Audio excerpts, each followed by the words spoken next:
social-democrata. É um partido que não almeja a revolução, almeja a reforma.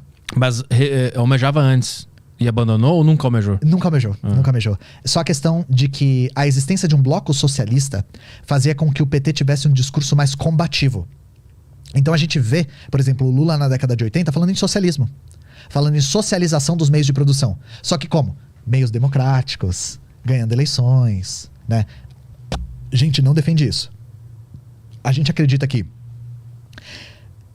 é absolutamente impossível nós termos uma experiência socialista de maneira democrática no sentido de democracia burguesa. No sentido de disputando eleições. Isso não é possível. O sistema é feito para que isso não aconteça. Só é possível através da tomada à força do Estado pela classe trabalhadora. Essa é a linha marxista-leninista. E aí o PT abraçou um pouco esse socialismo como horizonte democrático, né? E aí aos poucos foi abandonando a palavra socialismo, né? E agora, Deus o livre do Lula falar socialismo, né? Sim. Porque a tendência dos partidos sociais-democratas é a degeneração à direita. O que isso quer dizer?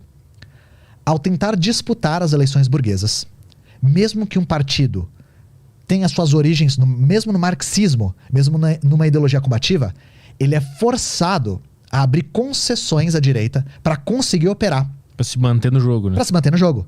E é isso que a gente observa. O PT, com o tempo, ele foi ficando cada vez mais à direita. E agora, o próximo mandato do Lula, se ele ganhar, vai ser o mandato mais à direita que ele vai ter. Porque com o tempo, porque tudo que é de ingerência política dentro do Estado é, de uma certa forma, uma concessão da burguesia, tanto que quando a burguesia ficou insatisfeita, deu impeachment na mulher e prendeu o homem, né? Isso tudo a gente sabe que foi uma questão de mudança política. O impeachment na Dilma foi para continuar um projeto de neoliberalização da economia, e a prisão do Lula foi para impedir que ele ganhasse. A gente sabe disso. Isso não tem a menor dúvida. Inclusive até pessoas que são antipetistas acreditam nisso. Foi para impedir que ele ganhasse. Mas quando fala que a burguesia tá por trás disso, é que literalmente os grandes empresários se reuniram e falaram, pessoal, vamos fazer isso. Sim, e porque a direita fala muito em termos de elites políticas, né? Então a direita, quando vai criticar o Estado brasileiro, critica em termos de elite política. Gente, não existe elite política sem elite econômica. Quem coloca essa tal elite política lá são os burgueses. A gente tem bancadas temáticas no Brasil. Bancada do boi. Quem financia a bancada do boi? O agro. Bancada da bala. Quem financia? As fábricas de armas. Bancada da Bíblia. Quem financia? As grandes igrejas corporativas. Para ter um parlamentar lá, defendendo esses interesses, alguém colocou ele lá e ele responde a esses interesses. Então, todo esse golpe que foi articulado foi por demanda da burguesia brasileira. Isso não é conspiração, gente. Não é conspiração. Quem detém o poder econômico também detém o poder político. Também detém. E a questão é, quando esse tipo de fachada democrática rui, aí a gente entra num processo antidemocrático. Que foi mais ou menos o caso que aconteceu com o impeachment da Dilma. Foi uma ruptura institucional. Mas também existiu uma vontade espontânea da população como um todo para que aquilo acontecesse, né? De uma parcela da população que era reacionária, sim. Bastante gente queria aquilo, né?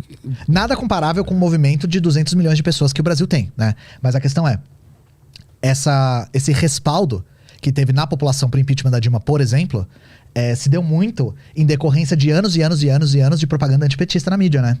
Mas é propaganda ou o PT fez cagada mesmo? Nós comunistas sempre defendemos que se existe Estado burguês, existe corrupção. Então era absolutamente impossível não existir corrupção no governo do PT, assim como é impossível em qualquer outro governo. Porque a raiz da corrupção é a burguesia. Tanto que a corrupção do governo do PT está muito ligada ao Odebrecht, por exemplo, né? Tá ligado a uma empreiteira gigantesca multinacional, por exemplo. Os grandes capitalistas. Exato, Porque eles detêm o poder do Estado, a corrupção está diretamente ligada com esses interesses, né?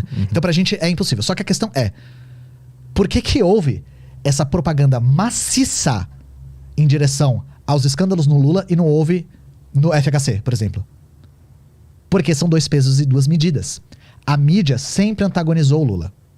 Sempre antagonizou o PT. A gente vê isso desde a primeira eleição para presidente da República que a gente teve depois da ditadura. Se a gente for observar a eleição do Collor e do Lula, a maneira como a mídia tratava o Lula é nos mesmos termos que tratou durante todo o governo do Lula.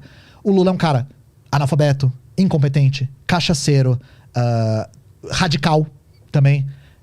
E, assim, não dá pra gente dizer que a mídia não teve um dedo forte na eleição do Lula, na não eleição do Lula em 89, né? Uhum. Porque, inclusive, com uma coisa que voltou agora, graças à eleição, essa história sempre volta, de que o PT sequestrou o Abílio Diniz. Eu não sei se você já viu essa história. Não.